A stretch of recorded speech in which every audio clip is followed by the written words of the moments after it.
Le quantitative easing, qu'est-ce que c'est? La Banque centrale européenne, BCE, est une institution qui veille notamment à garantir un taux annuel d'inflation stable d'environ 2%, c'est-à-dire une augmentation constante des prix d'environ 2%, qu'elle considère comme le signe d'un bon fonctionnement de l'économie. Aujourd'hui, l'inflation est proche de zéro. La BCE veut donc faire augmenter les prix. Pour cela, la BCE peut notamment augmenter la quantité de monnaie en circulation dans notre économie, car plus il y a de monnaie, plus il y a de demandes de biens ou de services, et donc plus les prix augmentent. Les prêts accordés par les banques constituent un moyen d'injecter de la monnaie dans notre économie. En effet, lorsqu'une banque accorde un prêt à un particulier ou à une entreprise, elle crée de la monnaie qu'elle n'a pas grâce à une simple écriture comptable.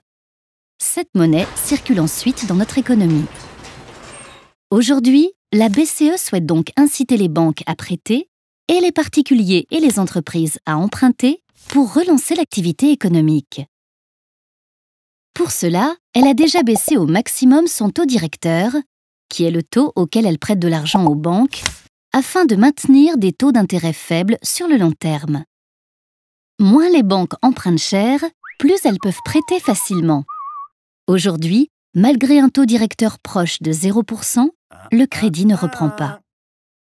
Elle utilise donc un nouveau levier appelé quantitative easing. Il consiste à augmenter les liquidités des banques en rachetant à des conditions avantageuses leurs obligations d'État. En effet, les banques investissent dans des obligations d'État car celles-ci constituent un placement peu risqué. Si les banques utilisent cet apport de liquidité pour prêter de l'argent aux entreprises et aux particuliers, la reprise de l'emprunt devrait faire mécaniquement remonter le taux d'inflation.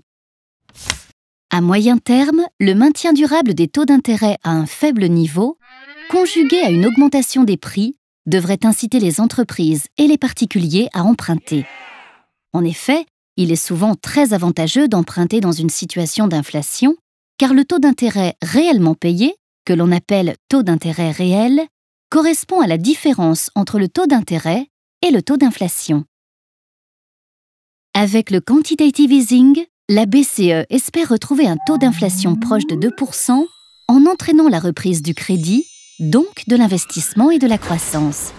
Néanmoins, il faut pour cela que les banques utilisent ces liquidités pour favoriser le crédit et que tous les agents économiques reprennent confiance.